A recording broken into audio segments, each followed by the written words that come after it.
My dad works in B2B marketing. He came by my school for career day and said he was a big ROAS man. Then he told everyone how much he loved calculating his return on ad spend.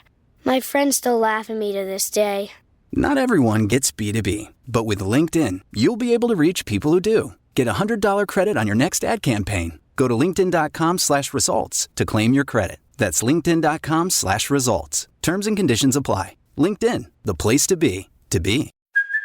Hey, it's Kaylee Cuoco for Priceline. Ready to go to your happy place for a happy price? Well, why didn't you say so? Just download the Priceline app right now and save up to 60% on hotels. So whether it's Cousin Kevin's Kazoo Concert in Kansas City, go Kevin, or Becky's Bachelorette Bash in Bermuda, you never have to miss a trip ever again. So download the Priceline app today. Your savings are waiting. Go to your happy place for a happy price. Go to your happy price, Priceline. This is a Rogue Media Network podcast.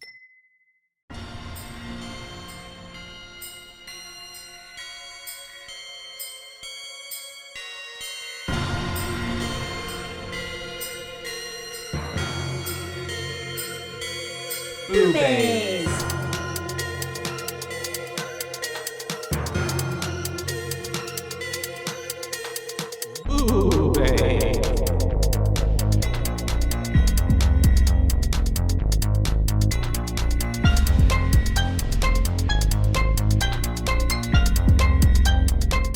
Hello.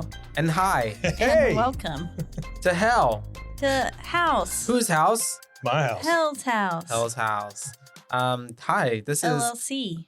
BooBaes. BooBaes, that's right. We're your host. I'm Caitlin. And I'm Joshua. And that's Mike. Hey. Mike's in the room. So, For 5 minutes. does anybody ever talk about why it's a limited liability corporation during these movies? I don't think it's No. been mentioned. I don't to think the it has age. either. Mm-mm. Yeah.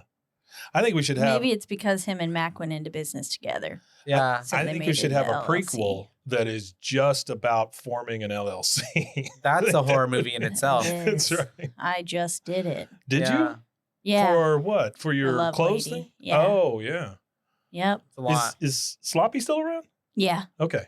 So both. Both. But Is- Sloppy Seconds is a sole proprietorship. Mhm. Ah. Mm-hmm. Okay. So I you- funded different. all myself. that's the one you're going to get fleeced on then, right? Yeah. All the bill collectors are going to come to that one. Yep. Yeah. LLC, you can just maintain here. And then when you move, you're just like, oh, I don't know. It's that place in Waco. Yep. Mhm. Yeah. Sole proprietorship's a lot more responsibility on Yeah. your shoulders. No kidding. Yeah. So what It's a lot. are we talking about? How the movie itself? Which one? Hell Hell House House 3. 3. Lake of Fire. Lake o' Fire. Lake of Fire, Land O' Lakes. Lando Yeah. Lake o' Fire. It's Yep. kind of the same thing. It's just a tub of butter. That's it. Yeah, we're Is gonna. Land O'Lakes real butter? I don't think it is. No. I think it's I just don't think it grease. is. I think it's hardened grease. It's Oh. artificially. Don't come at us, Land O'Lakes. It's vegan, Is it? Is No. it vegan? No. but they make If that's it is, Country they make Crock vegan? that makes vegan. What is vegan butter?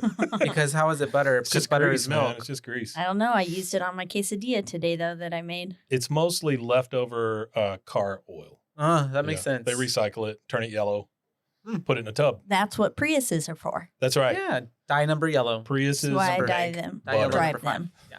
it's margarine, I'm sure, right? Yeah. Because margarine's that weird term they use for things that aren't really butter, but they think they're butter. Yes, it's just oil. Yeah. Speaking of that, Hell House 3, Yeah. Lake of Fire. So the reason you wanted me to come on this one Mm. was so that I could talk about how people don't like the third one. Yeah. Now, when I say I'm people, curious. yeah, I when I- want to know. when I say people, I mean Reddit folks. I want to know don't why that they're wrong. I don't know that they're actual people, but True that. so for instance, I looked up a thing on Reddit. This guy, Tyler Amel467 says this was 57 days ago too, by the way. So, Oh, so this is pretty recent. recent. Yeah. Mhm. I loved the first Hell House and thought that the second one was passable as an enjoyable follow-up. I think he's wrong there. I thought the second one was good. I liked it as well. I finally got around to watching part 3 this weekend, and I cannot believe the drop in quality. This was maybe the worst acting, writing, and effects I've seen in a reasonably well-recognized franchise. I did honestly enjoy myself, but I never understand those kind of things. I really liked it, but I hate it. It's yeah. like when people say they didn't like their food, but they ate it all. Yes, exactly. Yeah, I want that taken off my bill. I ate it all. I did honestly enjoy myself, but mostly because of how bad it was. What happened here? Did they just have absolutely no budget whatsoever? Yeah. Well, yeah, it's an independent movie. I felt like it was way too ambitious for how limited the first two movies were in their scope. I'd love to hear some others' thoughts. So, What does he mean? How Interesting. limited the others two were? yeah, I don't really understand what that means because all of these movies set up that world, that we Mhm. talked about. So this person responded and said, Baker Yeast, by the way, responded and said, that always flies in the face of credibility for me. Your name, your user tag name. Yeah. Yeah. Baker Yeast says had same thoughts. First two movies were good just because of good scares and overall creepiness, which that's not spelled correctly. Sometimes you need movies like that. Period. That's not a sentence.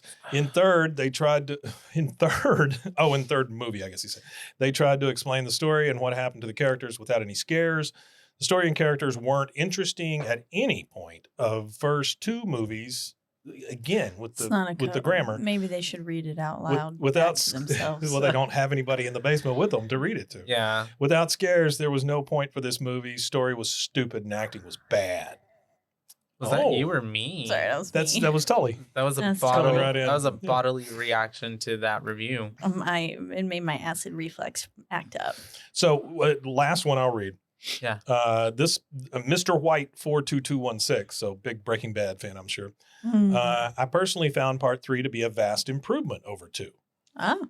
Neither lives up to the first film. It's like, yay, you suck. Mhm. Neither lives up to the first film, but at least part 3 kind of feels similar. Part 2 lost me with that awful drawn out conversation with Andrew Tully.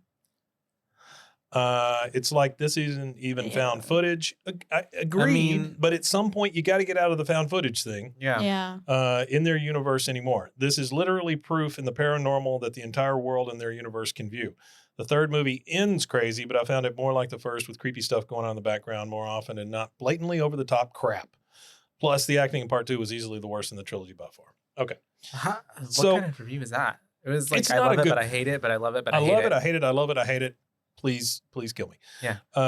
So I thought 3 was the one where they start to actually build the world, right? Yeah. Because 1 was, let's say they never made anything but 1. It's still a good standalone found footage first try, right? Yeah, 1 would stand alone really well. 2 takes some of what you know from the first one and just, kind of builds on it. Elaborates Right? and it Yeah. sets some Easter eggs up for, like we talked about. It ends Mhm. up setting up some Easter eggs. And for- answers some of the questions from the first movie. Yes. Yeah, and Yes, it sets absolutely. up 3 and 4. Absolutely. So Baker Yeast, for 3, I thought, I know what they're talking about because when Tully's there and all that stuff, it does not feel like a found footage movie anymore, right? Yeah. This is the one where he's banging on the table and the Yeah. and the cloak guys are coming out of the big hole, right? Yeah. Okay. Yeah. So I do understand what they're saying, but again, I think broaden your scope a little bit, because for Abaddon Eyes, the podcast that you guys are executive producing, that's basically a spinoff of this show. Mhm. When you go back and you tell the story of Tully and these guys at the fair, there's no way that can be found footage Yeah. Yeah. because it happened a long time ago. Yeah. I mean, unless it's found drawings or For real. something. But Mhm. Yeah. I Cave just paintings. Yeah. I'm just kidding. Found It's not cave that paintings. old. I love that genre. So anyway, that's my take on it. I Yeah. just felt like it was a world builder, and that it really increased. And I thought 3 had some pretty decent scares in it. Like, Yeah. I It's mean, it Yeah. still was the clown and stuff, but there I- was. 4 is my favorite just because, and maybe it's because it's the newest one. I don't know. Mhm. But I love the fact that, again, like they've gone to another planet, basically. They're spreading this story out. Yeah. I like that part of it because now it gives them the freedom to kind of spread out and do other things. But I think Casey and I had that same talk, 5 and going forward, you're probably going to need to make an actual movie, Yeah. not just found footage stuff. Yeah. But that's And- fine. And when hopefully, like Casey was even saying that hopefully some, more money can come into Flux as well and help build those to be better, Absolutely. bigger projects. Well, I mean, if it's another Shudder exclusive or whatever, obviously Shudder's throwing some cash at them because the fourth one, you can tell it took a lot more money to make that one. Which is good, which is great. Yeah. And I think, like you said, to Baker Yeast about the scope, like, I think that there has to be also a bigger picture kind of understanding of like that these movies, they are building a bigger universe. Yeah. And so like even 2, like I would say even 2 is like, you couldn't watch that necessarily standalone because it's building off of everything that we learned on the first one and then pushing the narrative and the story even further for what we go into the third one. Like how we have in the second one that all of this was, put together by Russell Wynn, but we never even see Russell Wynn in the second one, but yet he is our main guy in the third one. Yeah. And I love how they did that. And it's kind of the same thing what they did with Mitchell from the first one and going into the second one. Yeah. And I really love that too, because it's like he keeps having these threads that go throughout the movies. And regardless of like the whatchamacallit, the budget, because if anything, it's even more commendable how much story and how much progress he's able to get through with such a limited budget. I agree. Like, you make a movie, Baker Yeast. That's what I'm saying. I want to see the Baker Yeast movie. That's like every time someone comes into my store and complains about prices, and I'm like, do you want to run a business? That's it. That's it. Like, this is not a garage sale. Yeah. You try to run a business and then come talk to me about what hard. your prices and are. you can charge your prices. But like, let's keep it in the movie world. Go back and watch the original Star Wars. It's not the best made movie in the world. Yeah. 2 improves on it. Because 2 is my favorite. Empire Strikes Back is my favorite of all of them. But without the first one, you wouldn't have 2. And without 2, and you couldn't just go in and watch 2 and not know what came from the first one and things like that. So, I mean, this is a tried and true tradition in making trilogies or universes or whatever. You got to make the first one. You got to make the second one. You got to keep telling the story. Yeah. It's like a cake. You got to exactly keep adding the layers. Yeah. Yeah. Or an onion, as Shrek would say. An onion. That's right. World is an onion. Yeah. It is. Okay. So Thanks, Mike. I'm going to check out. Yeah. And now a word from our sponsors.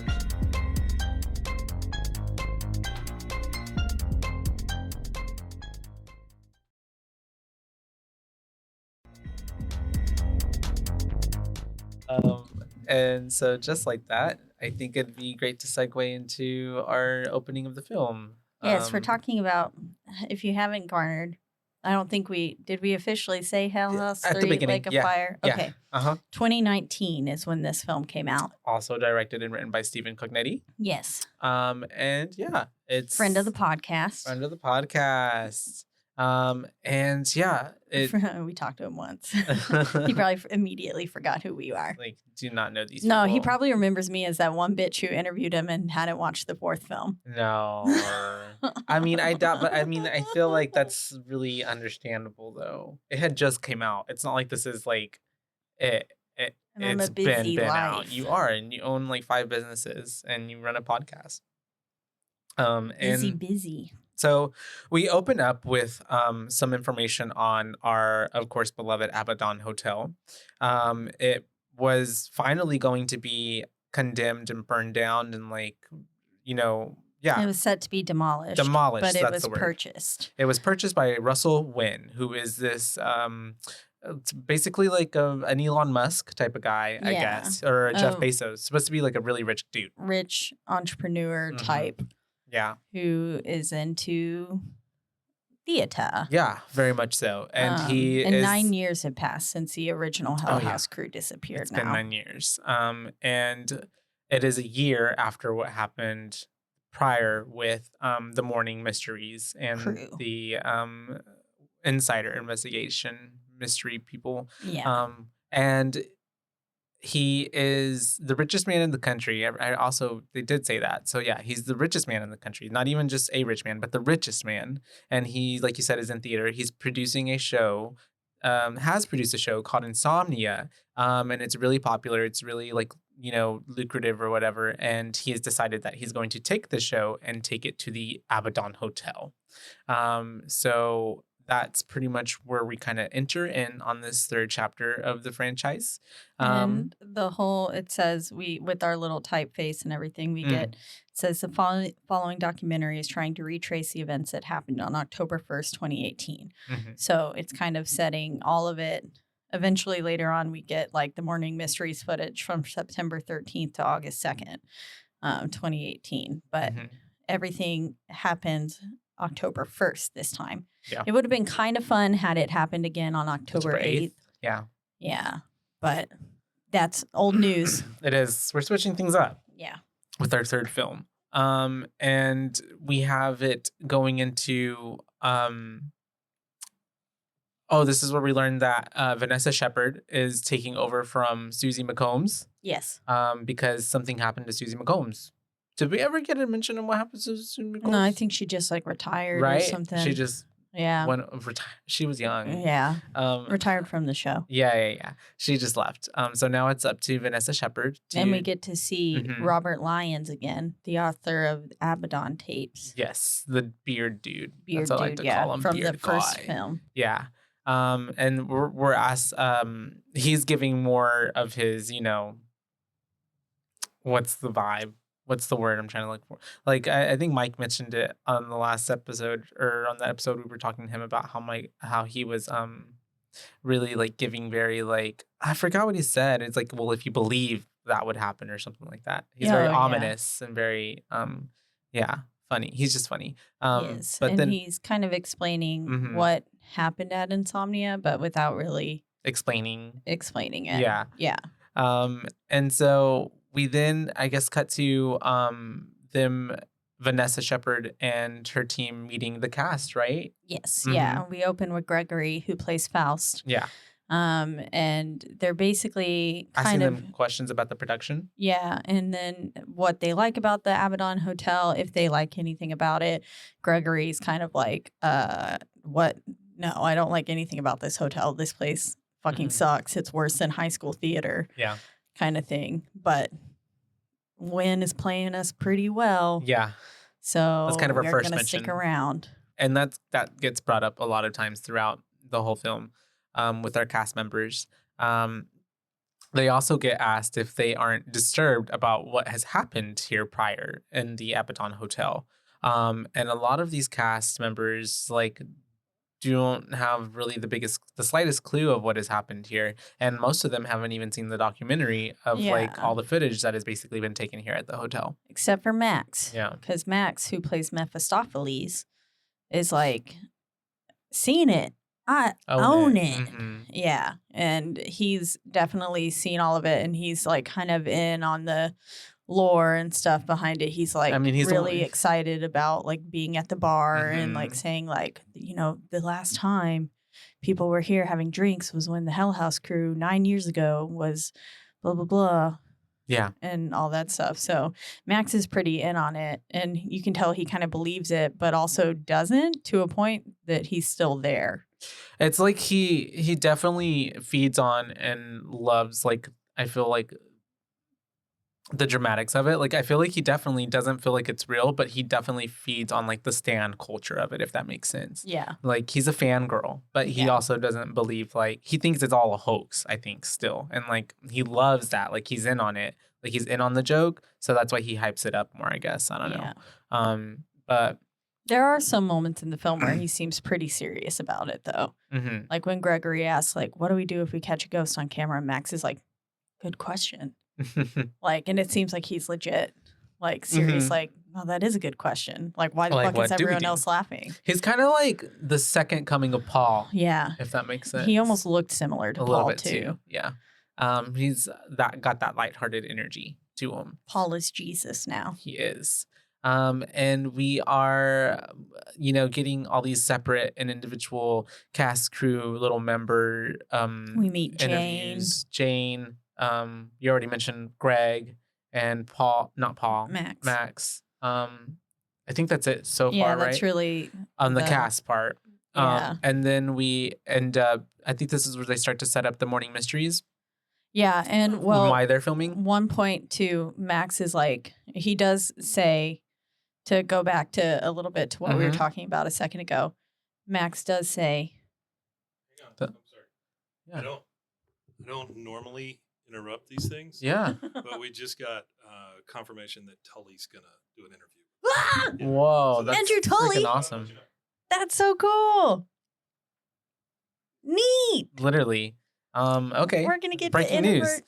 Breaking news. Pew, pew, pew, pew. This is an exclusive. Yeah, we're gonna have Andrew Tully on and to be interviewed. That's pretty cool. Ew, I wonder if his voice actually sounds like that, or if he hammed it up, or like put on a little like inflection for it. That's gonna be pretty cool. It's gonna be pretty creepy if he sounds like the exact same. Yeah, that is gonna be kind of creepy. Oh, it kind of reminds me of What if Tully isn't even an actor? Barbarian and the guy whenever the kids saw him in the theater who played the old man. Barbarian, old man. The old man who was like locking all the girls up in the basement and stuff. Oh. And whenever his actor went to go see the movie and people were like scared of him. Yeah. Yeah. I would be a little scared of Tully. It's true. And so, well, that's awesome. You were talking about Max? Yes. Maximo. Max was basically saying, they were like, well, do you and you're okay with being in here still? And he's like, well, let me just say I know where all the exits are in the building. But then it's also like, well, it's not really that helpful, buddy. Yeah. Because everybody knows where the exits are and they can never get out of them. Yeah. Because they shut and they lock. They lock them out. Yeah. Or lock them in, rather. Mm-hmm. But yes, then we're with the Morning Mysteries people. So we're with Vanessa and then also Sam, who's the Morning Mystery producer. Mm-hmm. And they're kind of talking a little bit more on like the production and on Russell Wynn and how he told them that he wanted them to film everything, right? Yeah. Mm-hmm. And for him, I love how he was like, that should have been a red flag. Yeah, he gave us like no bars, barrings, like you can just do whatever you want. Highly unusual for people to usually be like that and stuff. Yeah. It is pretty sketchy. Yeah. But then we get the Morning Mysteries footage September 13th through October 2nd, like 2018, like I mentioned earlier. Also, Russell Wynn looks like one of Andrew's best friends, Rob. Oh, really? Yeah. Shout out, Rob. Shout out, Rob. Maybe he's an angel. Maybe. Rob backwards is Boar. That's an angel name if I've ever heard one. It probably is. And so, but yeah, Russell, and he has this, what's it called, scar kind of gash line thing going through the middle of his eye. Yeah. Face. Rob doesn't have that, but. Gotcha. But yes, our Russell does. And we're also getting a little background on him. On, basically, he's the millionaire. He bought Insomnia, or not Insomnia, but the Abaddon Hotel and wants to use it for the Insomnia production, all that. I think when this is where he's talking to, or no, this is where, what's his face? John? Is his name John? He does look like him. They look kind of that one, right? Yeah. Yeah, not the. Yeah, I was like, okay, with the beard guy. Yeah, that does look like him, actually. They're like the same height, too, and they have like kind of the same gait with how they walk and stuff. Yeah. And so. That I was just like the whole time I was like, that looks like John. Looks like Rob. That's funny. He's got crazy eyes in this photo. Oh, he does. They're scary. That's funny. He's not normally crazy eyed. Aw, that's fun. Shout out to Boar. Boar. And so, this is where Vanessa is now. She's shown up to the Abaddon Hotel, right? She's there in front of it, and she's talking to what's his face. Jeff. I called him John for some reason. Jeff, yes. Jeff. And he's basically, I love how he believes it, but he doesn't believe it at the same time throughout his whole character. Yeah. It's just like in the way that he like talks about things and like the way he's like, so like, yeah, no, it's fine. We're all in here. Like, it's going to be okay. Like nonchalant. Yeah. Yeah. But then like other times he's very cryptic or like, I don't know. Like he like the Abaddon eyes. Yeah, exactly. When he says I guess. That. Yeah. I'm like, well, if you don't believe in it, then why would you believe in that? You know what I mean? Yeah. I don't know. But Vanessa also we're getting like that she didn't want to go in, kind of Molly vibes. She was a bit apprehensive, I guess. She was like stalling. Yeah, whenever Jeff goes to go in, she stands back a bit and he's like, "Are you scared to go in?" And she's like, "Aren't you?" And then whenever they get to the front door, passing Hector on the way, "Hi, Hector." Shout out Hector. Shout out Hector. They also note this is happening on September 16th, right? And I was like, oh yeah, that's my sister's birthday. Oh, happy birthday. Yeah. And that's a few months before your birthday and Andrew's birthday. It is. Yeah. All on the 16th. It's also Mexican National Independence Day. September 16th. It is, yeah. That is exciting. But yes, this is 15 days before the showtime, I believe. Yes. And but once she gets to the front door and stuff too, she even like won't go in. And he's just like, "Come on, it's just wood and nails," like I said. And then he's like, "It's fine, you can go in." And then she points out and he points out that like there's Hell House LLC property, like shit, that was left there that they're kind of just leaving out, kind of looks like ruins on the front of it. Yeah, we get the sign. Which the sign is moved all over this building. Yeah. In the second film, it was out back. And the entrance, whenever they came in, the Insider crew. That black Jessica's door. crew, yeah. And it was out back there. And then now it was out front. And then whenever Diane Graves and them got there, it was with the most likely place that it would be. It was down at the base of like the balcony, kind of near the... underneath the balcony, which it was on the side, where on the balcony, off the balcony, like where the old Abaddon Hotel sign was. Yeah. And so that made the most sense for it to be there. But yeah, someone's picking it up and moving it all over the place, or the Ghost Star. It's the Abaddon itself. And so she what happens? Oh yeah. Whenever she's talking to Jeff, and whenever she does come in, she asks him another question or something like that. And I think it's right before he it segues to a different part, or she's talking to someone else, because he's like, she asks him like, are you excited to be here or stay here or something like that? And she asks, can we get an interview? Like, are we good to interview everyone, including you? And he says, like, I'll give you a statement right now. Oh, yeah. He's like, I can't wait to get the hell back to New York. Yeah. Yeah. And so I was like, I was like, what? Like, what? If you don't think it's dangerous, then why would you say something like that? Yeah. But anyways. I mean, also probably if you're used to big city life, then living out there is probably... It's boring. Yeah. You don't have a bagel at fingertips length. A bagel. Have you had a bagel yet? I haven't had the bagel yet. God damn it, Josh. Sorry. But I just don't want to go. We're going to fly you to New York. I was like, I don't want to go like, where do you get a bagel? Like, I'm not going to go to HEB and like buy bread and like make a bagel, because I wouldn't even know what I'm doing. I wouldn't even know how to I don't know how to prepare it right. You know what I mean? Like, I want to go somewhere and have a bagel prepared for me. You can go to Panera. They have bagels? Yeah. Like prepared bagels? They'll toast them, put cream cheese on it for you. I can say, I want that bagel toasted with cream cheese, please. Yeah. And then they'll ask you what cream cheese, because they have different cream cheese flavors. The flavors. They've got like a honey, walnut, honey, walnut. They've got like a chive one, I think. They've got one. Tastes like onions? Yeah. Oh. It's good on like the sesame bagel or the Asiago cheese one. Yeah. They've got just regular cream cheese. I think they got fat-free cream cheese. What do you get? What's your pairing? I really like the chocolate chip bagel with just regular cream cheese. Okay. And or the Asiago cheese bagel with, again, regular cream cheese. I don't know if they actually have a chive one. Okay. They do have some sort of savory one, I think. Okay. I like chives, though, so I'd probably get the chive. I'm intrigued now. I want my bagel. All right. Bagel for Christmas. Give me a bagel for Christmas. Oh, okay. I will. Just wrap it up. With cream cheese on it already, please. It'll be... I can unwrap it and it has cream chease on it. And you can eat it right away. It's like a little sandwich. And so we have them going to... she's talking about the wine. They're talking about... I have in my notes for some reason talking about wine. Yeah, they're talking about how he's replaced all of the wine bottles with his own signature wine. Oh, that's right. Blend, the Wynn wine. Wynn wine. And so it's just there. It's a quick, and they're joking about like how many cases can you fit back in your car on the way home? Like you got room for 17, 20 cases. We're not hauling them back all ourselves. So you can just take whatever the hell you can fit in your van. Because she was like, ooh. And then he was like, take them, please. You have too many.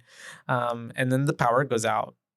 Yep. Power goes out. And then he's like, no worries. It has been a little glitchy lately. And it'll be back on in about 10 seconds or so. And which it does. Yeah. It comes back on and everyone's just all like, oh, this is normal. Yeah. But so creepy. But then this is whenever I think we're supposed to go to the basement, right? We're heading down to the basement, but Jeff doesn't want to go to the basement. Yeah. Jeff doesn't want to go to the basement because that's where Russell is with Harvey. That's right. And Harvey, shout out to Harvey. Yeah, Harvey's it's pretty funny. I love his "if you can make me a size 2 again" line that he delivers right here. Yeah. Because Jeff is like, "What do you need?" And he's like, "I need you to make me a size 2 again." But if you can't do that, I guess.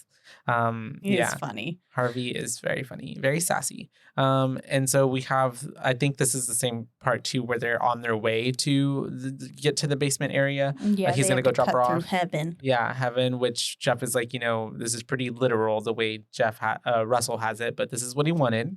And it's all white. Very white, just sheets everywhere. These like mannequins covered in like white sheets that are supposed to be angels. And that's whenever Vanessa kind of stops everything and is like, wait, I thought I saw something. And then that's whenever Jeff is like, aha, Abaddon eyes. Like, everybody, it happens to everybody. Basically, like when you see stuff out of the corner of your eyes or you feel like someone's watching you, we call that the Abaddon eyes. So shout out to Abaddon Eyes podcast. Abaddon eyes out everywhere on to be determined. Insert date here. Yes. We are also now meeting Russell in the basement. And Russell kind of off the bat gives like, smug entrepreneur-ish in a way. Yeah. Like, he's not necessarily outright mean, but he's also kind of gives a little dick vibes. Yeah, when he was like, oh, too bad. I really liked Susie. Yeah. And it was like, okay, well, I'm the new Susie bitch. So yeah. What you mean? Yeah. It gives like time and place. It gives like read the room. It gives like social awareness wasn't always like there sometimes in the way that he said things. It just kind of seemed like a bit rude, I guess. And that's whenever, like you said, he said that she's talking to him. They're going over on like, what basically why she's there and why he wants her to film essentially. And then he starts to take her to the cast, right, and crew, and wants to introduce her to everybody. We're going to meet all the actors, which we're meeting in the dining room area now. Yeah. And this is where Gregory happens to ask, what happens if we catch a ghost on camera? And Max was being supportive and stuff and was like, that's a really good question. And everyone else is like laughing and stuff. And I was with Max. I was like, that is a good question. What do we do? What do we do if we catch this ghost on camera? What can you do? That's the question. Cry. What can? That sun is so bright. You need me to close the blinds? No, it's okay. There's none there. Oh. Or maybe they are, but they're just like... JK. Yeah, I don't know. But we have them all meeting and talking and like kind of like, what's the word? They're definitely taunting. Is it Greg they're taunting because of his like theatrical, what is it? He was in a play with Shakespeare in the Park. Yeah, Amy Adams. Yeah. Amy Adams, got it. And then he was tree number 3. Apparently they were like, yeah, there were 2 trees that were better the trees than you. Yeah. And that's whenever we are after that we cut to going over some footage or something because we caught something on the footage. We're with Vanessa, and she's basically telling us that Hell House was not the first incident, that there was a Billy Braddock's thing and an incident at the county fair that happened in 2002. Yeah. I liked how this is where we get that shot of the carnival, right? Over air. I thought that was pretty cool. It's aerial, like fake carnival going on. Yeah, like a little drone shot. Yeah. Kind of thing. It was fun. I was like, did they actually like set up a carnival and film that, or like did they just go hopefully they just happened upon a carnival and then we're like, let's get this drone, let's fucking film this shit. Yeah, this will come in handy instead of setting up a whole carnival for one shot that was like 2 seconds of a movie. That's wild. That would be. Mm-hmm. And so yeah, they're I think at this point, for some reason I'm like, OMG, what was that? For some reason they catch something on the footage. Yeah. And they're going up to the meeting to have a attic. Louis came up and was like, hey, when you thought you saw something, I think the camera actually caught something. Mm-hmm. And she was like, do I want to see this? Ha ha ha. That's right. And he was like, and no. He was like, yeah, no. And so, but she watches it anyways. And there's like something, it almost looks like one of the angels standing in the corner. But it's very like, almost faded. It's gradient. You can barely tell and make it out. Yeah. And then it zooms in on it for you, which was fun. Yeah. I liked that. It's kind of like how they did it in the second one. Yeah. Yeah. And then that's when we're having a meeting in the attic. And they scare Jane with the clown. That's true. Oh, the boys do. Yeah. So we already know that they're playing tricks on one another. That's setting up a big part of the movie for them to gaslight the shit out of the crew. But yeah, the boys play a trick on Jane with the middle clown. So not our big scary main clown, but the middle one that's got the weird mouth. Its mouth is weird. Right? Yeah.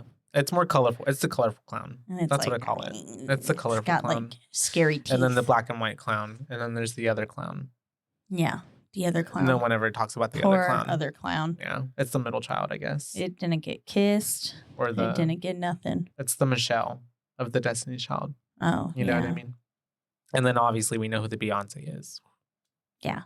Yeah. It's Hell House Clown. Which is, what's his name? We need to give him a name.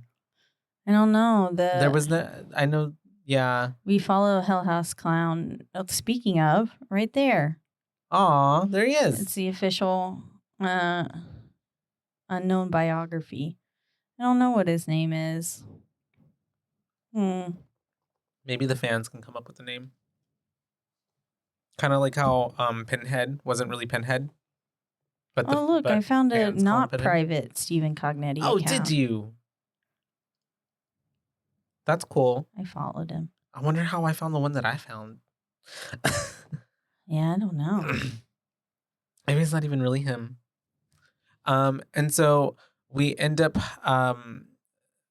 after that having this meeting in the attic where I just know that there's blood on the table because apparently we didn't get a new table or anything. This is still the table that some blood is on. And that's whenever we are having a conversation with Jeff because he's talking about how the banks are calling and he's like, why are all of your banks calling? Like there's a problem. Yeah, he's like, I have one bank and if they called, I'd be worried. Yeah, because Russell is obviously, he's just like, I don't care, whatever. We'll, it's fine. It's fine. I'll deal with that later. And then Harvey's up here and he's talking to them too and he's being sassy and funny. And I don't remember what Isabel is asking. Harvey's asking on Isabel's behalf if she leaves, will she still get her pay? That's right. Which is kind of setting it up later for her to leave. Mm-hmm. And even after being offered double pay, as we see later, what happened to her makes her not stay. But then we cut to the priest. Yeah, Father Paulus, and they're basically talking about how the gate is open again, or like how that Porta Aperta means that the gate is open or the door is open. Es aperta porta. Yeah, I think aperta porta. Yeah. Aperta porta. Yeah, aperta porta. Yeah, yeah. It's Latin. Latin. It gets me confused because it sounds almost like Spanish, but it's not. It would be like puerta abierta. So that's why I'm getting confused. Yeah. La puerta abierta. That's the doors open. Oh. Yeah. So it's la puerta. It's similar. I can hear the. I'm like, my mind is like, yeah. I can't say it though. I'm not. But the right way is at porta. Oh Lord. Aperta porta. Aperta porta. And then aperta porta abierta. Yeah, see. It's a tongue twister. Yeah. And so and then I think he's telling her how the gate is open. And then he's talking about how why do I have "We are the servants of snakes"? Written in my I thing. think it. Of the snake. I think it flashed back to Tully. That's right. And the second one saying, "We are the servants of snake." Mm-hmm. Of the snake. Of the or snake. something. Valak. It is very Valak. The profane. The defiler. The Marquis of Snakes. Yeah. What if, plot twist, this is Tell part me. of the Conjuring universe? That'd be sick. Or like not necessarily a part of it, but like a collaboration. Like a Offshoot. universes collide. Parallel. Yeah, parallel universes. And so we have them somewhere in a parallel universe. Multiple things of us are happening in multiple parallel universes. That's crazy. That is wild. Yeah, I try not to think about that. It's gonna hurt my brain. Freaks me Okay. out. So this so we then get Russell talking to Vanessa about ticket prices and stuff. I believe because we're back and with while we're talking with Father Paulus, sorry, the Oh. piano ditty starts playing. Oh yeah, that's right. We get, I think this is the first time that we hear time it we hear this it in movie. this film. Mhm. Yeah. But yes, we're walking with Russell on the Old County Fairgrounds now, Mhm. and they're talking about how they lowered ticket prices 30% Yeah. to get more people in there, even though Russell was like, I think people will pay whatever I ask them to, and they'll get out here. Yeah. And Vanessa's like, yeah, me too, kind of thing. But Jeff Mhm. was like, no, we need to ensure more people get here. So they lowered ticket prices. Yeah. But yeah, they're walking along together. Yeah, and she's kind of talking to him, asking questions. And she finds the planchette after they talk, right? Yeah, Okay. because they're walking together. Basically, they're talking about God Yeah. and whether or not. It's because like- she mentions the word. She's like, why something about this godforsaken place. Yeah. And he's like, godforsaken? Why would you say it like Why that? would you say that? Yeah. Mhm. And she was like, well, he was like, do you mean that literally? And she was like, does anyone ever mean it literally? Yeah. And she was like, I don't even believe in God. And he was like, I used to not. Yeah. And And then she was like, don't tell me you're born again. yeah. And I was like, I was like, damn, girl. she's savage. For real. Some people are, and that's okay. It is okay. Some people can be wrong. That's all. I'm just kidding. But yeah, we have them talking about it. And it's kind of funny because it's not funny, but it is also kind of setting up where kind of the rest of the film is going, because it's very, and also like it's ironic because the play that he's putting on, Insomnia, is about Faust, which is about basically, the heaven and hell. and that, that thing that we all go through on a daily basis, I feel like, of where we have to choose like our best self or our worst self, and bargaining with the devil on your shoulder and the angel on your other shoulder. Mm-hmm. Exactly. But then Russell gets called in due to wardrobe malfunctions happening. Mm-hmm. And Harvey's like, I need you in here, stat. Yeah. And so he walks off. And then this is where she finds Brock's planchette out in the middle of this cornfield looking area. I wonder how it got out there. Yeah, me too. Probably something to do with like the spirits or the house, or maybe it's Brock's spirit itself left it out there. Yeah. For other people to find it. I love how she just tosses Whatever. it away. It doesn't matter. Yeah. This is weird. Oh, let me throw it away. I would have been like, this is cool. Let me keep this. That's the hoarder in me. This was also, I think we got to mention from her to Russell, she was also kind of mentioning that like she was, well, not admiring, but like this is where we get real rules brought up, where she was like, oh yeah, nobody's allowed to be in there after 9 or something like that, or oh yeah, I think so. Because he's kind of there. It's like subtly brought up a little bit how like nobody's supposed to be in there after 9. Sorry, I thought you said sluttily. No, subtly. Yeah, my bad. I probably did sluttily say Sluttily. that. And nobody's supposed to be in there after dark, and he kind of has these rules set up in order to keep people protected. In essence, from the things and the stuff that's in the hotel.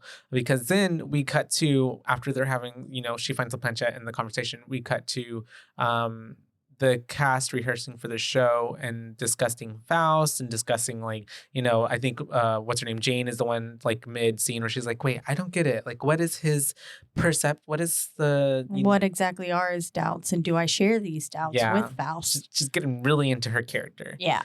But after this, it's because we get the bonfire happening. And this is where it really comes into play, where it's like, oh, we're not supposed to be in the building after hours, because even before like the producers leave, Jeff, I think, is the one that is like, y'all remember the rules or something like that. Like everyone back in by 9 o'clock or whatever sharp. We're going to go check rooms at the hotel and to make sure that like nobody is still out there on the grounds after dark. Yeah.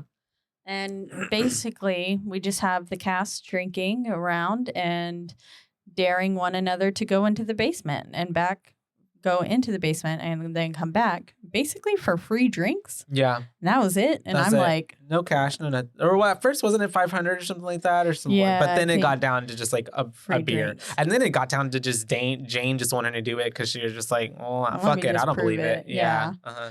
I would have not gone in there for anything less than some cars, some cold hard cash. That's cold hard cash. Yeah. Cars too. Yeah. But she ends up, and I love how whenever she's like, you know, fuck it, I'll do it. And then Isabel looks at her and she's like, really? And so she ends up going into the whatchamacallit? Into the hotel. The hotel. And she's like, I don't have to make out with it, right? And then Max is like, if you do, I want to see the tape. But then she's just like, okay, so I just have to go down there, touch Clown on the nose, and then come back up, right? And they're like, yep. Mm-hmm. And so she's like, all right, fun, fuck it. So she starts to go into the hotel, goes in there.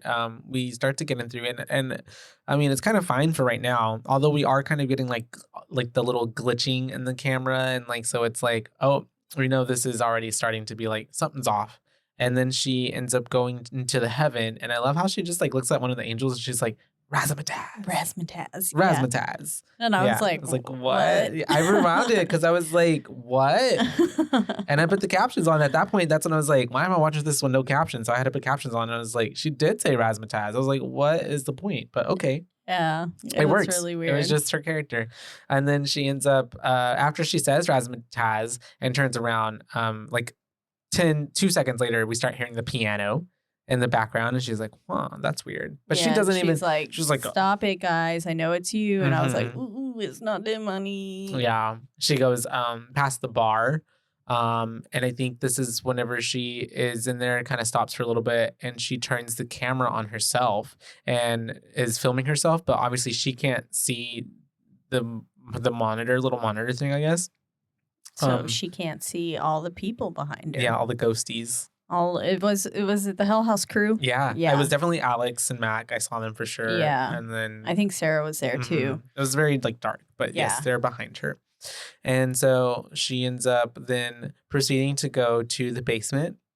And she gets into the basement, which makes me think, if time is just like one big. A lot of this movie gives cyclical. Time works in a cycle as opposed to linear. Like, because at the end of the film, whenever they're like, let's all go to the bar and have a drink, that maybe they were already, but I guess the portal hasn't been closed yet. Yeah. But maybe they were just already there, and that's where heaven is for them. Yeah. Who knows? Well, the movie also gave that it's not linear in time because of like when we even go to the end and we see like, you know, Russell had been in places where we guessed it and think that he was already. Yeah. And I guess even with Alex, I don't know. In the second one, how he went back to, we found out that he had been at the Abaddon. And then that opens the thing, like Casey mentioned, like, was he there the whole time? Yeah, there the whole time. Yeah. Never even left. Exactly. So maybe they had already gone to the bar like they had at the end. Yeah. And that's why they were in there. And so they are, oh Lord, yeah, she's back to Miss Jane. She's in the basement now, and she is getting to the clowns. So far nothing's like too far off from a miss, and so she goes down. She's like filming herself, turns it on herself, and the clowns we should mention that all of their heads are like facing forward, so it's like, you know, they're not moving, and so we have her, you know, look at the camera and be like, all right, this is for you boys. And then plants a big old kiss on the clown. Yeah, bonus, she said. And I can't believe she kissed the clown. Yeah, that's gross. It's just dirty. Nasty, and creepy. And scary. Then as she pulls back, the camera then gets to show us that the big bad clown turned his head and is now facing her. And she notices immediately. I believe, right? Yeah, she Yeah. has to notice that because, of course, she's like, oh my God. And she kind of gets up slowly and then it turns its head as she's like getting up. its head is following her. Yeah. Which Pretty is scary. just terrifying. And she's just kind of like moving slowly and like coming to like a hyperventilation, but like in a slow like way that she like gets to the steps of the bottom of the basement, but then like proceeds to not go up out the basement. Yeah, she turns around, can realizes now that the clown is standing up behind her. yeah. So she freaks out and screams a blood-curdling scream and then tries to get up the basement steps, but ends up just like freaking out on the steps instead. Yeah. And is just like losing her mind. And I was like, bitch, Run. get up, run. She was definitely, Run, what are you doing? it Oh. wasn't flight or fight. It was freeze. Yeah, she froze. And it was so scary for her. And then I thought she was dead, Yeah. honestly, but apparently not because the boys start to come in and they're like, and she's like, oh my God. And they're like, what's up? And then it cuts to the next day because Russell was pissed off that she didn't listen to anybody. Sorry. She didn't listen to anybody. And he's like, where is she now? And all that. And they're like, well, she didn't show up to set today. So Russell's big plan to fix everything is just to double her pay to bring her back. And then So that she doesn't say basically anything. gaslight the rest of the crew into saying it was just a prank. Yeah. Um, Even though nobody's like everybody knows it wasn't them. yeah, because Jeff was like, I looked at her camera. Oh, yeah. She's not lying. Oh yeah, and then it's the way that even later on though, was it Max and Greg are talking how like, oh, it could have been we weren't together the whole time or something. Were we together the whole time? I don't know. It was like a little joke about that or something. Like Yeah, that. and Max definitely says, well, I know for sure it wasn't me. Yeah. So Mm-hmm. I know I didn't do it. And so this is whenever, like they're basically, no one can know about this. They're keeping it hush hush. And so at this point, we even, I think, get a few more interviews from some of the other actors about how like they won't leave because the pay is so good. And then it goes to, we're talking about Russell Wynn and we're talking about his car accident, right? His car crash. Did I skip? I don't know. I might have just not written that part down. Oh, okay. Because my next note is that we're doing Isabel. We're doing makeup. The makeup, with yeah. Isabel. Right before that, Isabel with the makeup, we got to learn that Russell Wynn was in that car accident in 2008, and he was lucky to be alive. Mm-hmm. And but ever since then, something in him has changed. Like he's not the same Russell, essentially. Yeah. And I think the person who was talking, he has major head trauma. Yeah. And yeah, I think it was Max. Yeah, someone was bringing it up. But then we cut to the makeup with Isabel. And this is the part where we were talking about how Max and Greg were having that little banter between them. And then something, for some reason, I don't know why, Greg is the one who's like, I'm going to poop my panties or something like that. Yeah. Something like that. I was like, what? Okay, but this at this point, after doing makeup and the actors leave, Isabel walks out into the hall, or she gets beckoned out. Something happens to where she walks out, and in the hell hall, she sees Sarah. Yeah. Mm-hmm. The boys walk back inside, Mm-hmm. and then she's like on the thing with the walkie-talkie with Harvey, and he's like, send them back down my way. Stuff once you turn them from drab to fab. Mm-hmm. And then so she's I think she's just walking back inside, Mm-hmm. and she gets down to the hallway, and she sees Sarah Havel standing in front of 2C, just looking inside. And then Sarah turns her head and beckons her towards the doorway. And so she goes and is like, what the hell? And then she looks inside 2C, and there's just this sheet ghost Mm-hmm. kind of thing, figure sitting on the bed. And then she's like, Jane?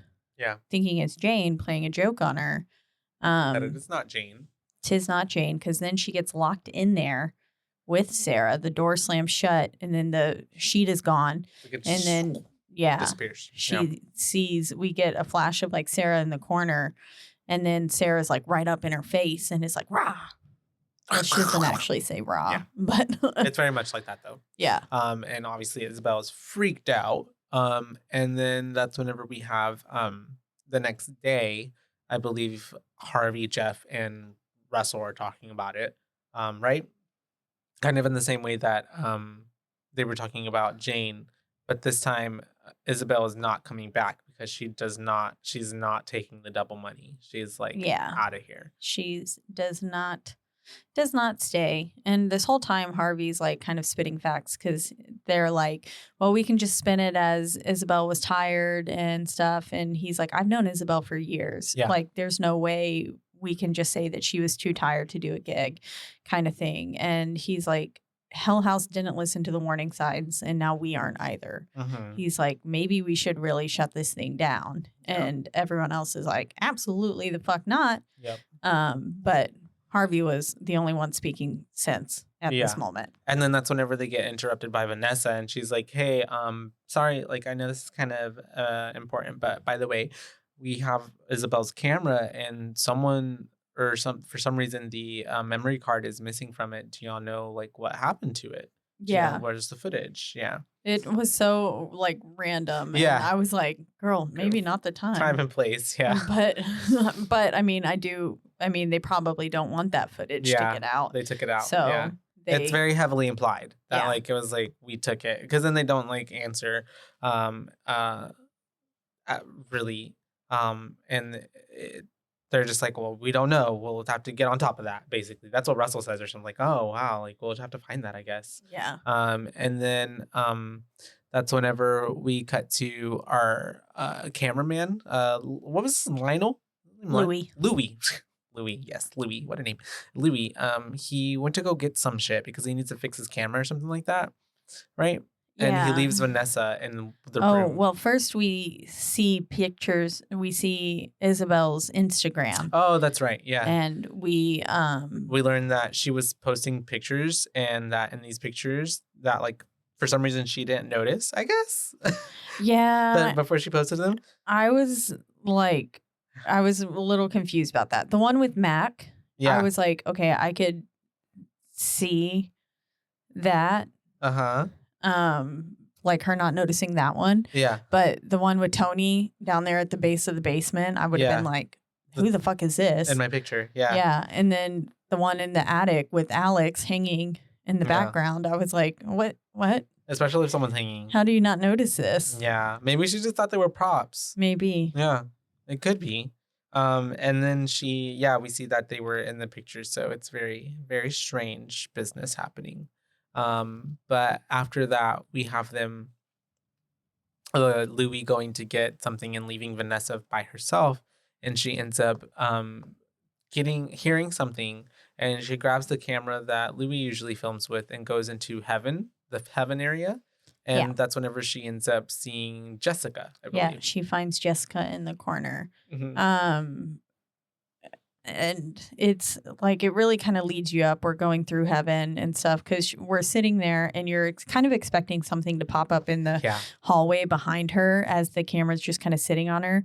But then we see the lights for heaven turn on and this like ethereal music start playing. And then she's walking back through heaven and it just kind of like you're kind of expecting something around every corner. Yeah. Yeah. Because it's like, ooh, something's leading her over there. And then you get all the way to the other side.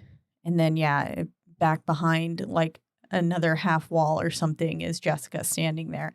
But of course, the zoom lens was broken on the camera. So that's what Louis was going to go fix. Yeah. And so we can't actually like really see Jessica, but you can infer that it's Jessica. Yeah. Because they kind of like flashed to Jessica at the police station. Yeah. A lot of this movie has flashes, by the way, throughout of previous movies and stuff. Yeah. I think they happen really fast. You could fast. almost watch 3 as a standalone. Because it gives you, it informs you of all the prior things that happened because it either shows you clips from the actual movies or has someone talking about it in a narrative type of way or like the interview with the other dude. It does such a good job of circling back and giving you like a brief recap of what happened in the previous films that I think, you could just watch it almost by itself and be chill. I agree. But we find Jessica in the corner and then we flash to Jeff, Russell, and Louis and Vanessa all talking, and Jeff is kind of like savage as fuck. He's like, our sets are not malfunctioning. She is. And I was like, damn, that's rude. Yeah. Rude as hell. They're gaslighting her, being a dick to her. And into forgetting the whole thing. Because then she's like, basically like, well, I don't know what I saw. Like, and I love how even Louis is like, no, don't let them like don't let them bully you into feeling like you didn't see something. She's just like, no, it's fine. I'm going to stay. Yeah. I'm going to stay. Yeah. Which is not a great idea. But she ends up then, this is where we end up getting, what's the beard man name? What's his name? I forget his name, but Beardman is Robert Lyons. Robert Lyons is talking about more people who went missing. I believe about the people who went missing. I just remember that I saw him at this point talking about that. And then Vanessa, we cut to Vanessa, who is trying to show Russell the video of, I guess, what she saw with Jessica, but he's like refusing to even like look at it or cooperate or like. When they go to his hotel? Yeah. Mm-hmm. Yeah, because basically she's like, I want to go see him right now. Because Louis was like, you want to talk to him tomorrow? And she was like, no. Now. Bitch, we're going now.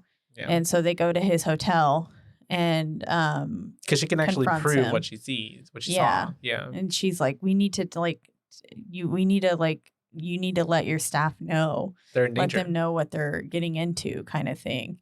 And he's like, I'll hear none of this. And shoots her in the head. Room. Shoots her right dead. And that's the end of the movie. Yeah. Goodbye. And then that's whenever we do, I think it's the next day or something, and we're with Harvey and we're starting to do a light test. Yeah. It's September 26th now. So we're just a few days out from opening day. Yeah. But yeah, Harvey's doing a light test in Paul's room, which I'm assuming it was Paul's room. Yeah, it looked like Paul's room. And every time he's like, okay, go full dark. And so all the lights turn off. And then he's like, okay, desk lamp kind of thing. And then it turns on the lamp. And then all of a sudden someone's sitting in the chair behind him.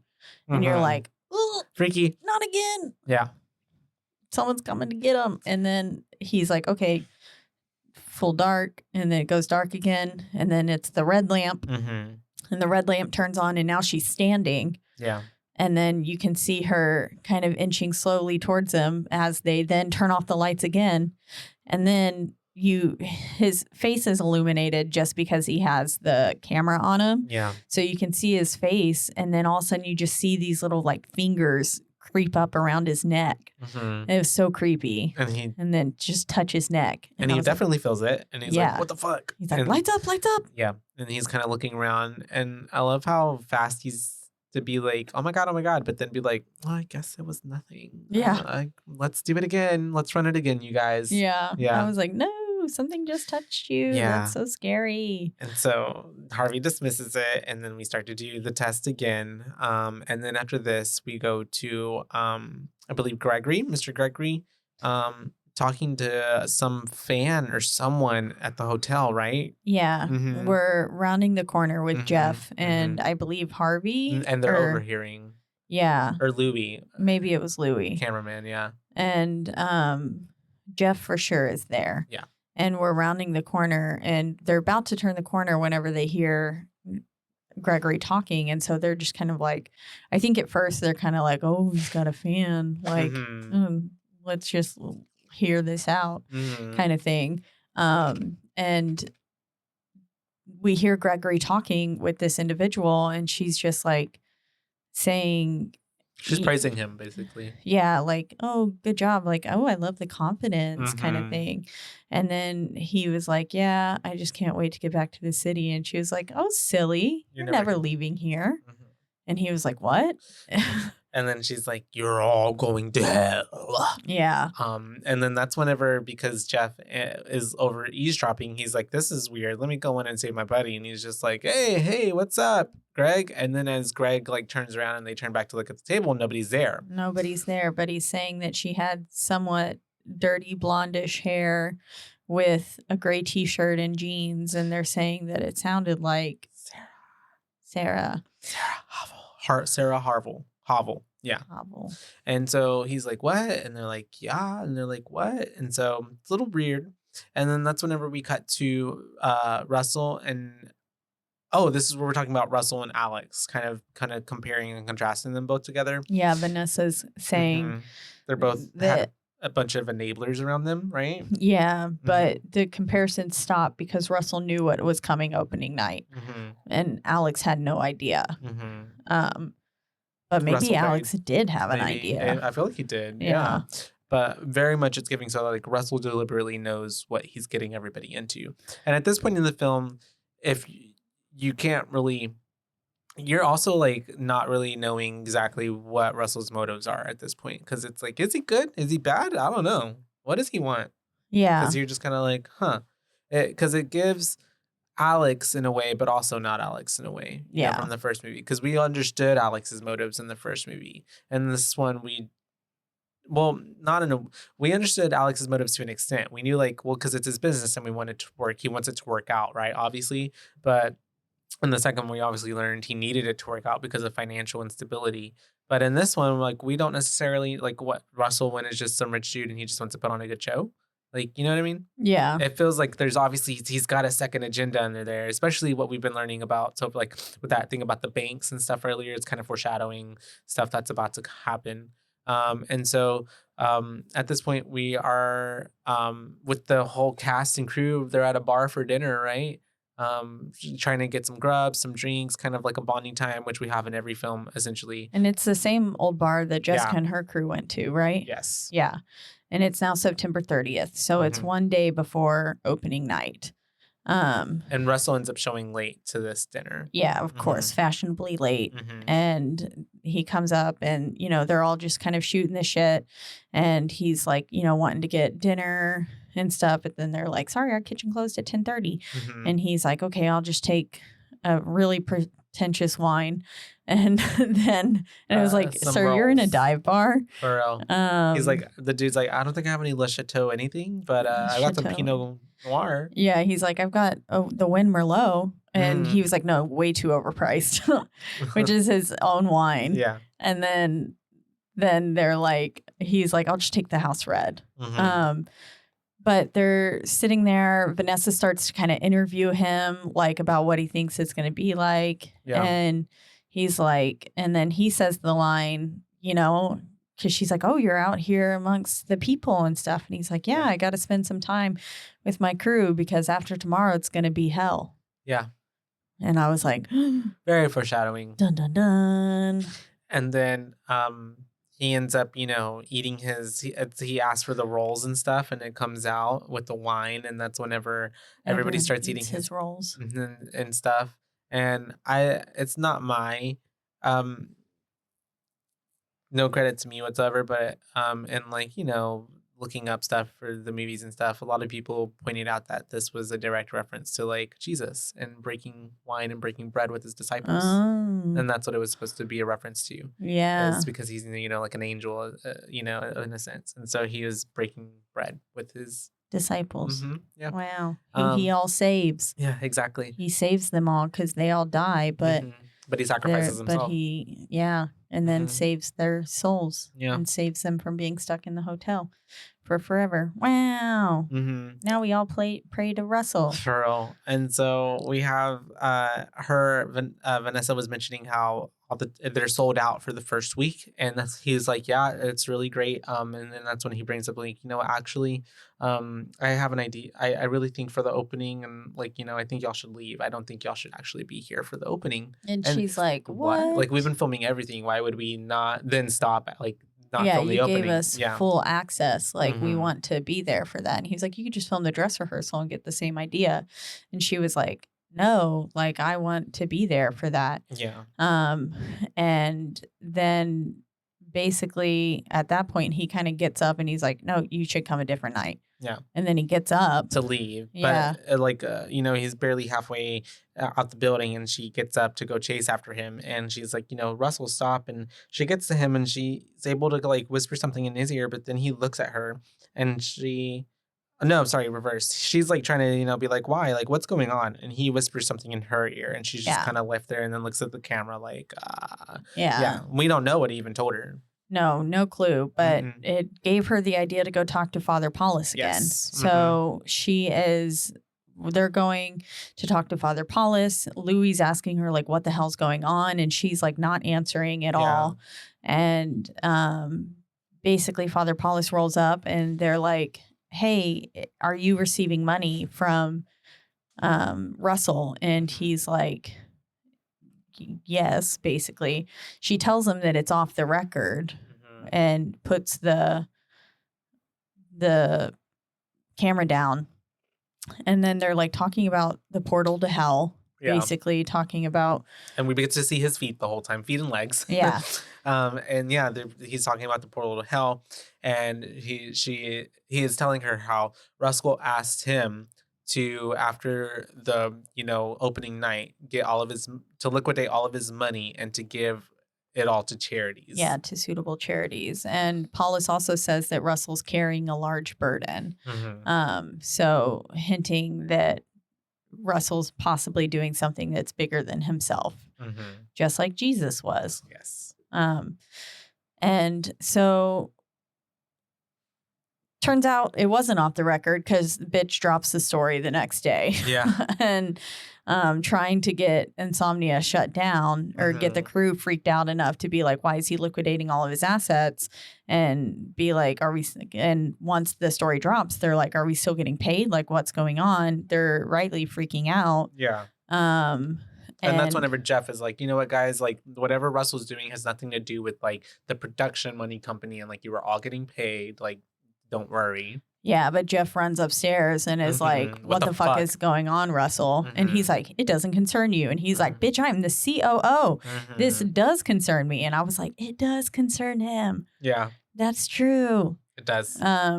But then they're basically fighting about that. And this is where we then flash back to the footage of the Hell House crew having the news not broke to them, but like proposing the idea of having Hell House at the Abaddon Hotel outside of the city. And as they're going to leave the restaurant, it's the same footage we got at the end of 2.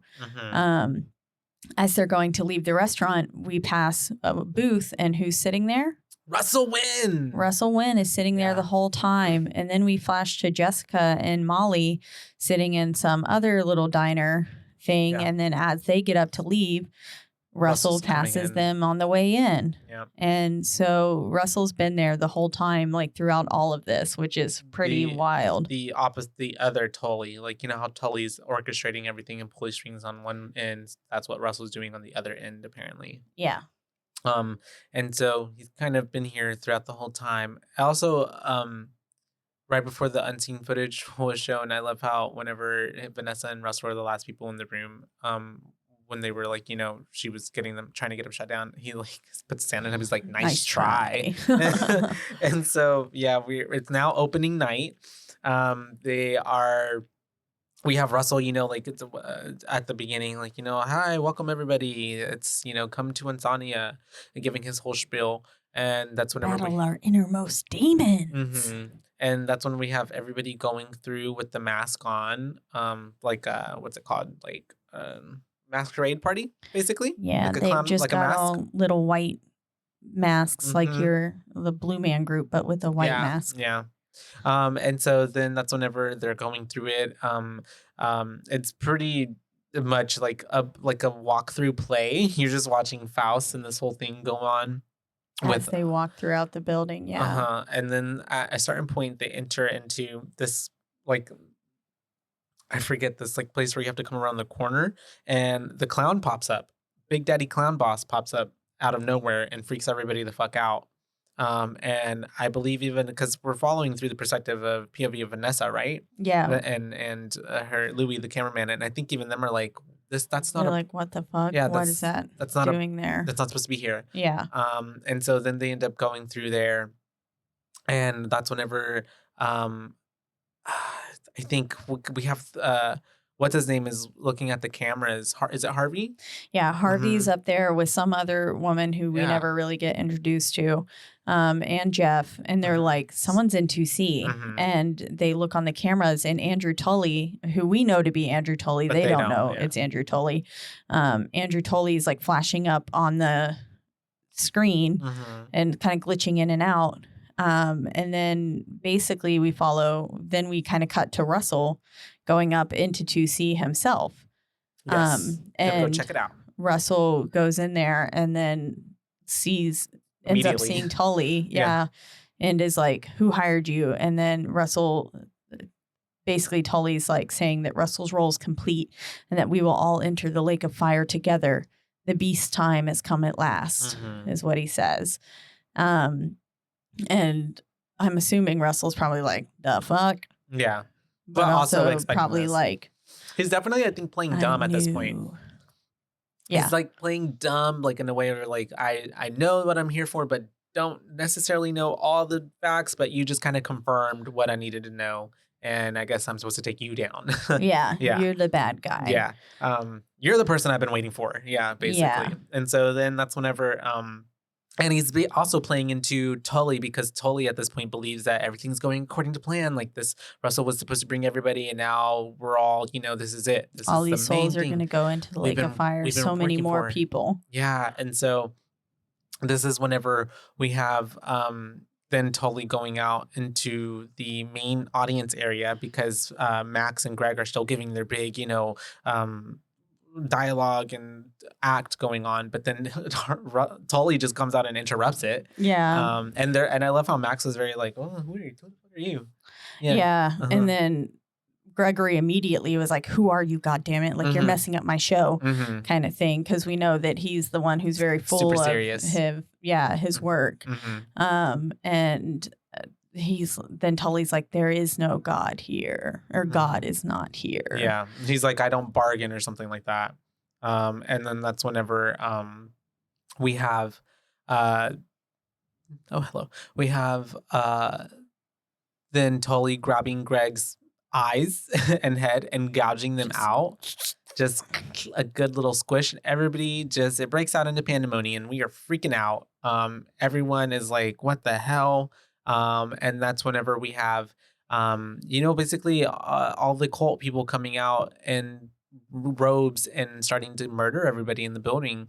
And we have Vanessa make her way to the bar area where I believe she's hiding on the other side of it, but there's like they left the camera there. And so it's just kind of doing this thing where going it's on the spinning Lazy around. Susan. That's what it is. Okay. That they asked Max to turn off at the beginning of the thing because it was causing too much noise. That's true. But it's like a mechanical Lazy Susan. And so we're seeing everything kind of from the perspective of us just watching basically people getting murdered and sacrificed, I guess. Yep, the gates open, all the hooded figures swarm in the place.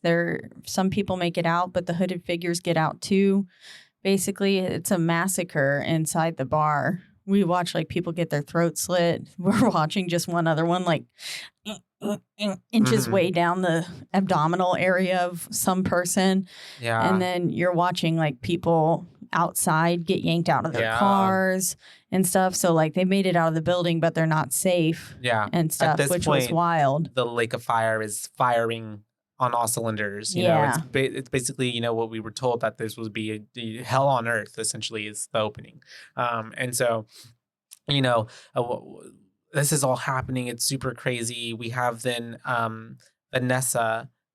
She's getting out from underneath the bar and she's trying to, escape. But as she's getting out, we see that Tully is there, but then he flashes away from behind her. She doesn't see that. And so as she's going, for some reason, she decides. And while she's going up there, and like while she's getting out from the bar and stuff, we flash to Russell getting something out of the safe. Yeah. You can assume it was what Father Paulus sent him in the beginning of the film. At least that's what I assumed. Yeah, I'm assuming. But we see Russell getting something from the safe and going back downstairs.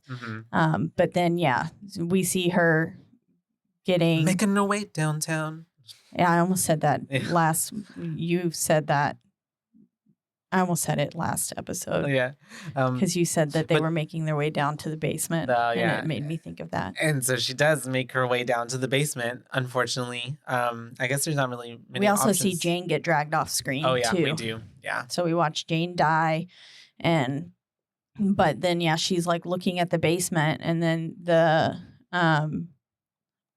basically Vanessa gets dragged down by one of the hooded figures. Yeah. And then they like slit her throat or something They right pin her there. up against the wall and she gets her throat or something slit. Right in front of Tully. Yeah. And then basically someone that we can't really see comes on screen and Tully's like, who are you?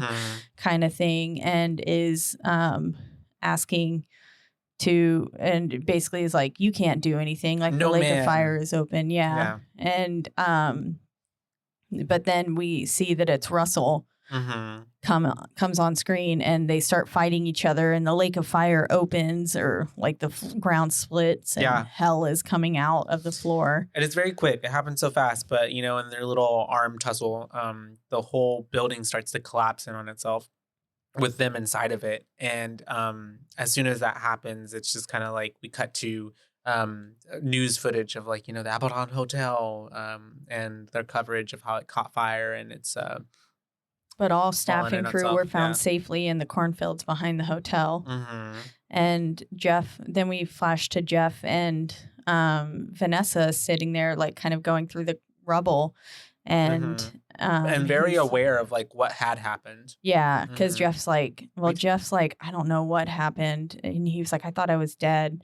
And then she was like, well, we did die, but Russell brought us back. Yeah. And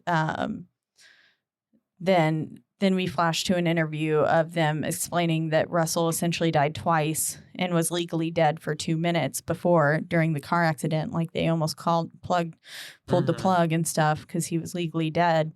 But essentially he's gone to the other side. And so then he must have been tasked with this or something from the other side. And then Vanessa finds a picture of the original Hell House crew. The Alex. picture that's on the original film, which was cool. And I was like, that picture is remarkably unburnt for being in this fire and rubble. And it's a good little nod to them. And then that's whenever we have, after all of that, and I guess, you know, happily ever after, everyone's still alive, we cut to our Hell House LLC gang back in the house. And they kind of like pop up and they're like, and this is like during like the credits kind of sequence. And someone said, I don't know who it was. Maybe it was Father Paulus said, no man can close the gateway. It would take an angel from God himself. Yeah. I have that kind of thing. Too. Yeah, but I'm not sure who said it. I'm not sure either, honestly. It was probably Father Paulus because I don't know who else would have. Yeah, that would make the most sense, I guess. And then in the credits and kind of like coming back to screen, we see our gang and they're like, oh my God, we're back. Like, we're alive. Yeah. I was like, oh, yay. Whenever we flash to Paul's crotch.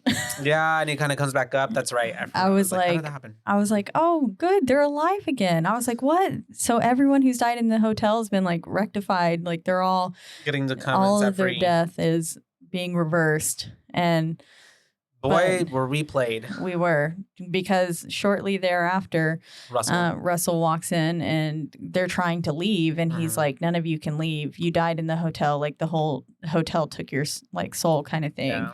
And but essentially, I think it's basically time for them to move on. Yeah, it's almost like they were in a limbo or purgatory in a way. Yeah. And he's like, well, now you're able to be free. So now you can just move on. Now your soul can pass on, but you're not alive again. So you're not allowed to leave. And he explains that he's the one who closed the gateway and that y'all were the ones who helped open it. And tells them basically that, you know, it's time to move on to other things now instead of being there. And then basically I think Paul's like, well, shit, should we just go see if the bar's still open? And Tony's like, let's do. Yeah. And then they all start slowly walking off to the bar. We get Alex embracing Sarah and crying because, well, they're dead and he's killed them all. It's his fault. Yeah. And then it ends with them all walking off towards the bar area. Into the sunset. Into the very unhappy sunset. And that's the end of Hell House LLC, The Lake of Fire. Yeah. But yeah, overall, the third entry in the trilogy, Did you see this? And Tully apparently said, meet your interview next She's Look forward to having your soul. That's funny. that is funny. I love it. I love that he's so in character. I won't be able to go to that. Neither will you. I was like, this is everybody, or is this just me, you, and Tully and Mike? It's like, that's not Casey, right? Yeah. Yeah. Okay, got it. But anyways, sorry, we got text messages about the interview with Tully, which is exciting. But yeah, anyways, that is 2019's Hell House 3, The Lake of Fire. Next Tuesday, the 28th. Gotcha. Okay, I was like, when what? Okay. Lake of Fire, yes. We'll get into the Boo rating.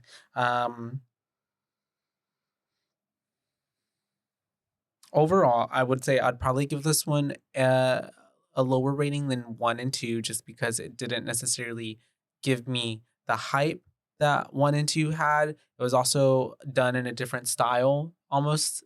Not style, but I think there was definitely more of like the interviews with the cast and stuff were a little bit less found footagey than the other 2 films were, I would most definitely say. And I think that overall, because probably of budgets, or I don't know, it was the shorter, I believe, film in all of the entries so far. And so it kind of seemed a little bit rushed when we got towards the climax of the film, especially the fight between Tully and Russell. It was a bit kind of fast for me, especially when the whole series we've been building up, like, how big of a baddie Tully is and like all of that.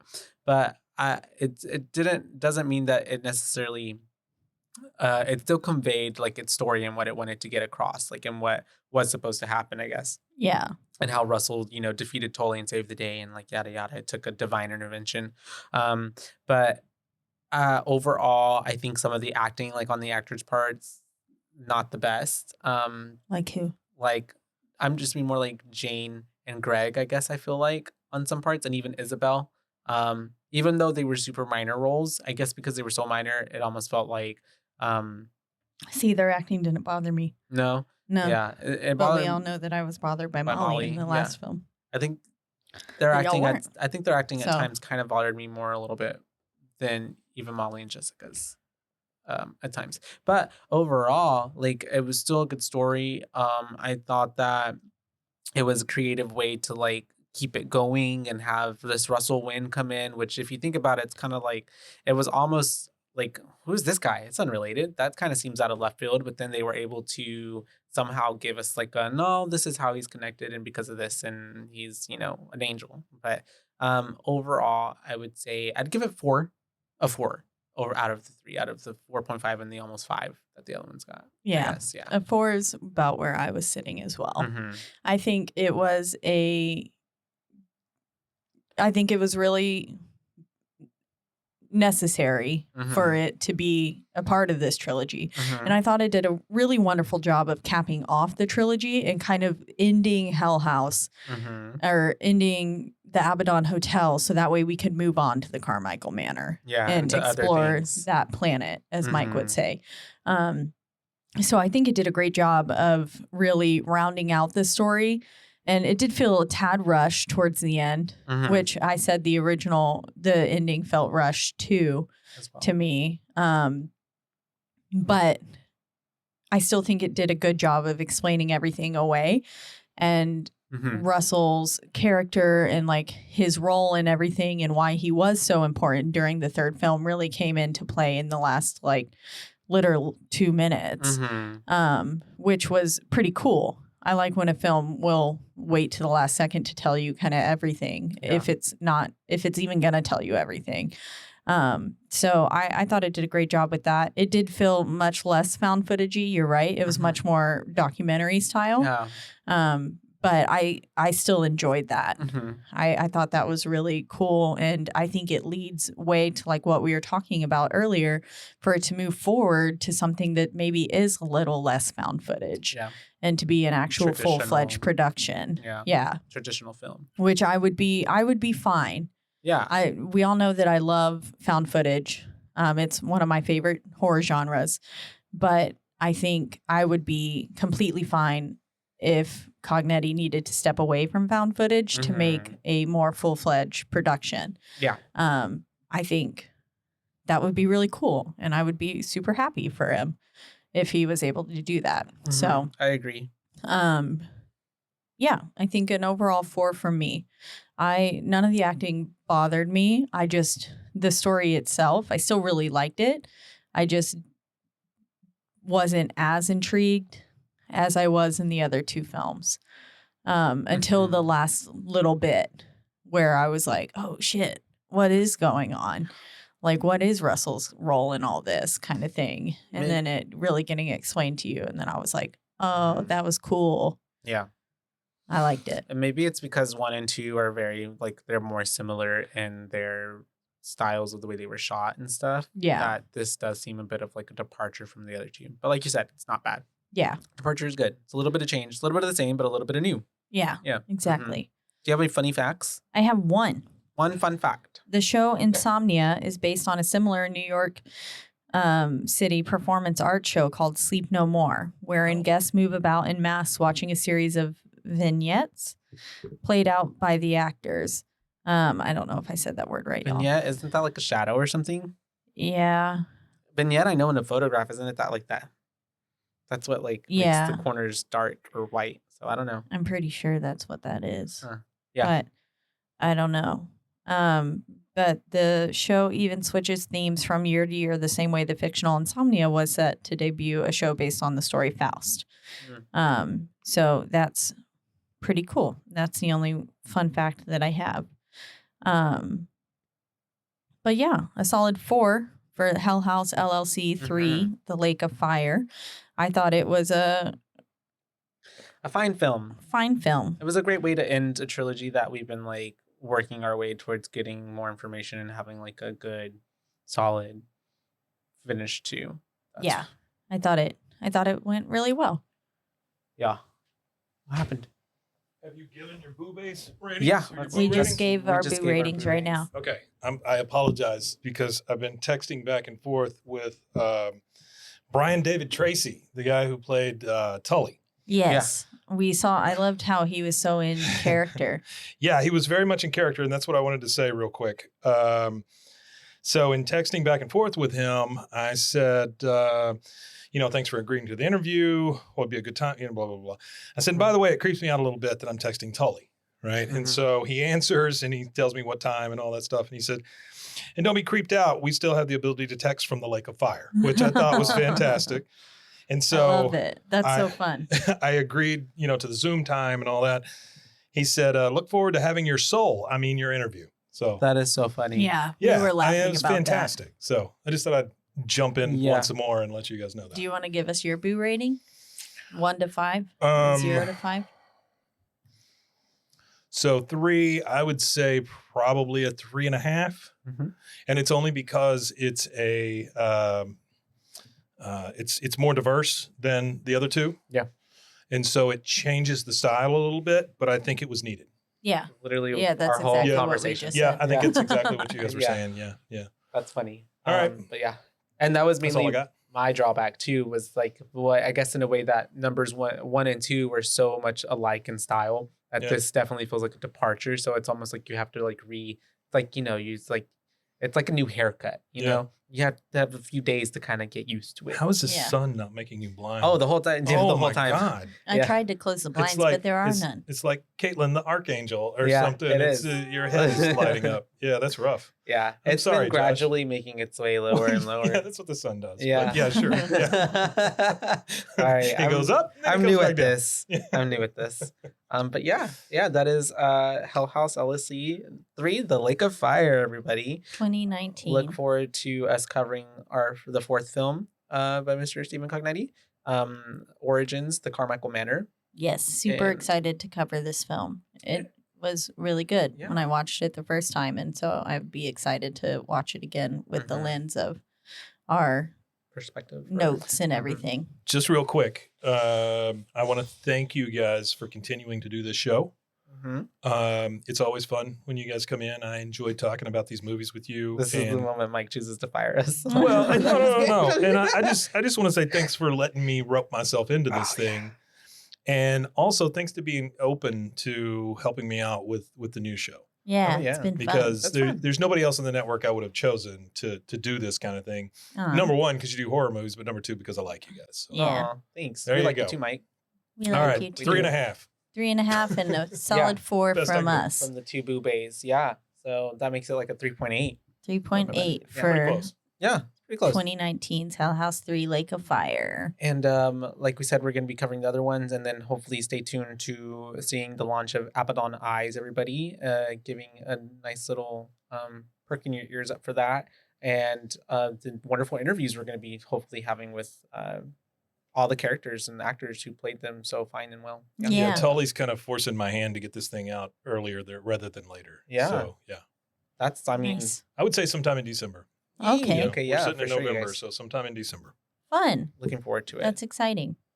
Yeah, Um, and then you'll hear at least our interview with Cognetti, but maybe possibly some of the other interviews on our feed as absolutely, well. absolutely. So that's exciting. But as always, we are in the lovely Rogue Media Network studio. right, Can't they see it take because great of the care of sun, us. but yeah. You can listen to our podcast and a lot of other podcasts on their website called roguemedianetwork.com. That's right. And then you can listen to all of those podcasts and our podcast on a slew of podcasting platforms, the biggest two being, Spotify. and also Apple. But wherever you do listen, don't forget to.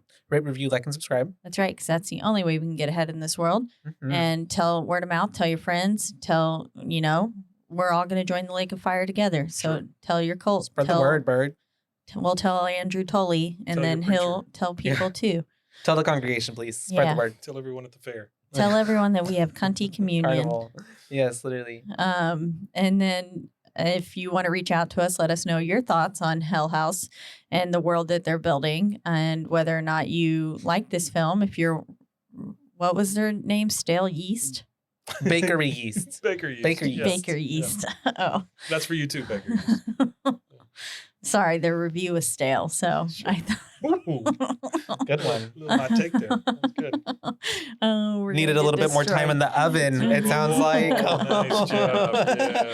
They're going to come for us in our reviews. I'm ready to They stick don't. and fork in that one. They're not. He's They done. don't leave the house. That's true. They're not coming after anybody. They're keyboard warriors, Caitlin. Yeah, but they could come leave a nice review for us on our show Yeah. and say that we're stale. That's okay. Do it. But Any I'll say we publicity's made good it. publicity. Yeah. Mhm.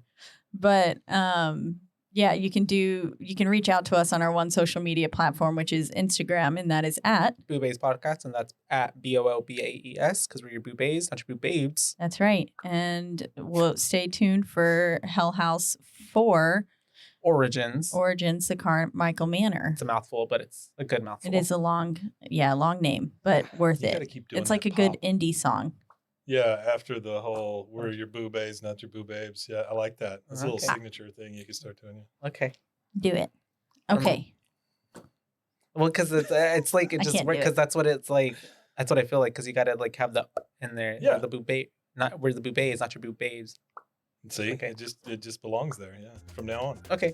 Well, Yay. from the head honcho himself. All right, I think I've added enough. And to I this. think we're done too, you guys. So So, until next time, Until next time, you guys. bye, bays. Bye, bays. Kind of more like a goat.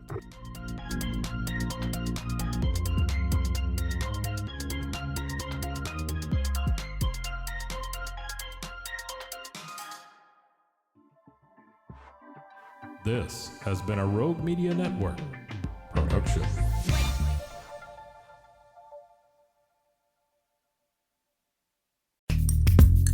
Are you a podcaster? Let's talk podcast hosting. Are you tired of your current podcast host? Need real support in a community that gets it? At Rogue Media Network, we offer top-tier podcast hosting services to help you thrive. From hosting and distribution to dedicated support, we've got you covered. Starting as low as $25 a month. Join our community of passionate podcasters today. Contact us at hello@roguemedianetwork.com.